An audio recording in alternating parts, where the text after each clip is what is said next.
What is going on, everybody? Welcome back to another video. I know it's been some time since I've uploaded, but the weather this week has been oh so terrible, to say the least. Yesterday it snowed a little bit. The 2 days before that it rained all day, and it's just been absolutely awful, man. It looks pretty nice out today, but it's still not very warm. It's like 41 degrees right now, so it's definitely on the chillier side. But finally I'm able to get this video recorded, so yeah, I guess that's enough talking for now. Let's go ahead and jump right into the video. So for today's video, I'm going to be reviewing the ISR Race Exhaust on my 2013 Hyundai Genesis Coupe 3.8. Now, I know I've done some videos somewhat about the exhaust in the past, but none of them have been focusing like just the pros and cons, what I do like and what I don't like about the exhaust, basically. So yeah, let's go ahead and jump right into it. So I've had this exhaust on my car for going on 2 years now. I got the Genesis late 2017, and I got the exhaust on literally like a month after I got the car. And let me tell you, ever since I put it on, I've completely fallen in love with this car more than I ever thought I could have, man. Like, the videos really don't do it justice. Like, when I was looking into getting a Genesis Coupe, I knew that I wanted the ISR Race Exhaust way before I even had the car, and like, it was just an awesome exhaust from what it sounded like in videos. But dude, let me tell you, once you actually put it on your car, it completely changes the sound of it. Obviously, I mean, stock exhaust mufflers and everything, to basically just go into a straight pipe, it's going to change the sound up quite a bit, but like, it's not bad. Like, there's nothing about this exhaust, honestly, that I really hate. Now, here in just a bit, after I finish talking about my thoughts about the exhaust, I am going to give you some pros and cons about the exhaust that might sway your mind, making you want to get it or not get it. But yeah, like, I really basically have no complaints about this exhaust. Like I said, like, it's an awesome exhaust. It looks cool. The tips are blue. It's an aftermarket straight pipe, so it's basically as loud as you can make this car. I also have test pipes on here, so that also makes it a whole lot louder. But like, seriously, I would highly recommend this exhaust, just because, I mean, for the price, you can't really beat it. I mean, you could go to a just a local muffler shop or whatever and have them make you a custom straight pipe for probably a whole lot cheaper. This exhaust costs about $770. It's not cheap, but it's definitely one of the cheaper exhausts. Actually, I'm pretty sure it's the second cheapest exhaust for this car, so like, when you weigh it out like that, it's looking like a pretty good deal to me anyway. But yeah, so basically what I'm trying to say is I really like this exhaust, man. It sounds awesome. It turns all types of heads. It makes this thing sound just like a GTR without the turbos, in my opinion. So yeah, now that you guys know how I feel about the exhaust, let's go ahead and jump right into the pros and the cons, so you guys can get a feel if you would actually want to put this exhaust on your car or not. So the first pro to this exhaust, and I'm sure you all guessed it considering I made a video on this about a week ago, and that will have to be that this exhaust sounds just like a GTR, basically, man. So I'm not going to bore you guys with going into this one again too much, because like I said, I literally made a video on this less than a week ago, or about a week ago now, about how to make your Genesis Coupe sound like a GTR. If you're interested in that video, I'll link it below. But yeah, basically the first pro about this exhaust, keep it short, sweet, and simple. It sounds like a GTR. So yeah, let's go ahead and hop in to pro number 2 about this exhaust. The second thing that I love about this exhaust would have to be the blue tips, man. Like, I don't know what it is about them, but it just really looks cool. It just stands out. It just is a nice color to offset the silver from this car, and like, I just really do like a car that has blue tips on it. I don't know why, maybe I'm crazy, but it looks badass. Like Stradman's new exhaust on his Supra and DDE's new exhaust on their Supra, damn, that thing is so clean, man. And this is your little budget version of it, basically, on Genesis Coupe. But yeah, pro number 2 would definitely have to be the blue tips. Hopping on into the third and final pro of this exhaust would have to be the price. So I know I've touched on this a little bit before, but this exhaust runs about $770, which, don't get me wrong, that's expensive. That's a lot of money, but it is the second cheapest exhaust for this car, and it's the only aftermarket straight pipe.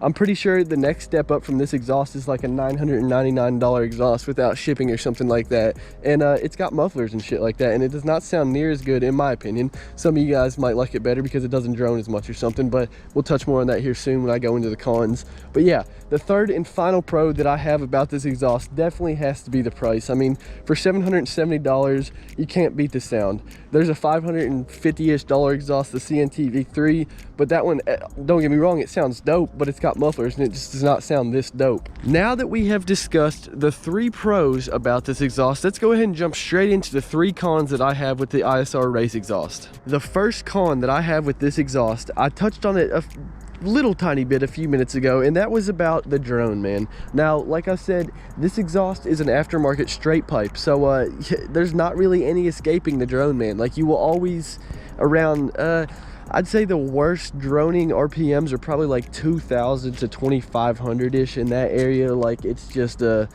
constant drone. But this being my first sports car and my first car with a loud exhaust on it, it doesn't bother me. I like the sound of it. Obviously, I don't really like the sound of the drone, but like how awesome the exhaust sound off-puts the sound of the drone enough for me to not care, basically, is what I'm saying. It's really not that big of a deal. I am going to do some revs and some hard pulls after I get done explaining the cons, so you guys can hear it, and hopefully you'll be able to hear the drone a little bit to see for yourself if it's too much or not.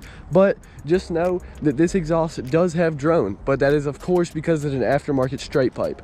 So yeah, let's go ahead and hop in to the second con that I have with this exhaust. So my second problem with this exhaust kind of banks off one of my pros with this exhaust, which is actually the blue tips. Now obviously, like I said, the blue tips look awesome. It adds a whole lot to the look of the car. It just makes it look a whole lot cleaner, and it goes really good with the silver in my opinion.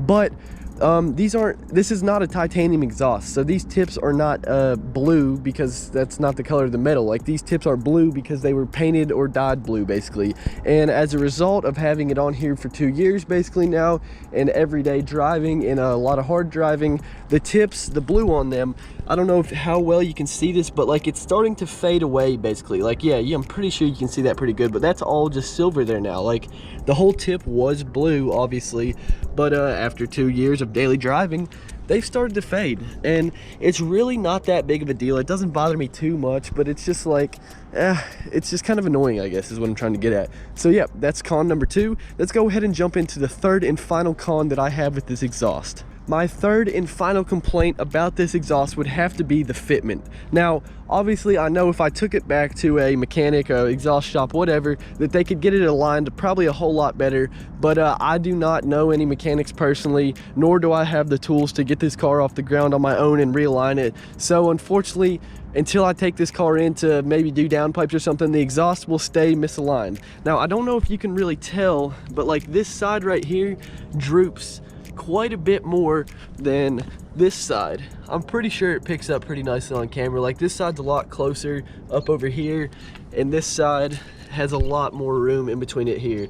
But I mean, like I said, this is just probably a con that I have with my exhaust, because maybe the mechanic who put it on did not align it properly, and this could be solved. But I don't want to go pay, you know, however much it's going to cost just to get the exhaust realigned without having them do anything else to my car. Just because in my mind, that's kind of a waste of money. But yeah, that's really all it is to it. That is going to wrap it up for the 3 cons. So now that we have gone over the pros, the cons, and my thoughts about this exhaust, let's go ahead and hit some revs and some hard pulls so you guys can hear it.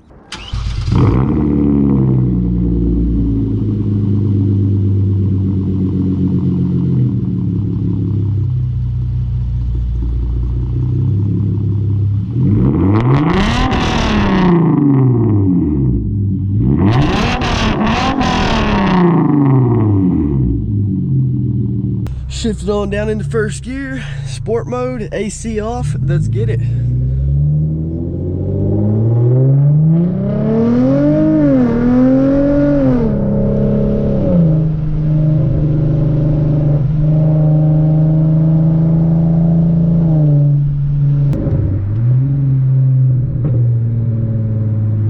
Nice little pop.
right, everybody, I tried to get as many different poles and as many different RPM ranges as possible, just so you guys could hear it from basically every range in the revs when you floor it. I think I did a pretty decent job at that, but 5 poles was enough for me with the windows down, because it is absolutely freezing out here today and I'm shivering now. Yeah, so like I was saying before, this past week I really did have some pretty big plans for the Genesis. I'll go ahead and give you guys a hint. Something on the lower half of the car may be changing colors or changing here soon, and it's gonna look really sick in my opinion. And unfortunately, like I said, I was not able to do it throughout this past week because it was raining and snowing every day. It was just awful outside. But hopefully, as long as the weather permits, this coming week is going to have some pretty big videos coming out. So yeah, if you guys enjoyed this video, don't forget to drop a like and subscribe. But that is going to wrap it up for this one. Peace out. I will see everybody in the next one.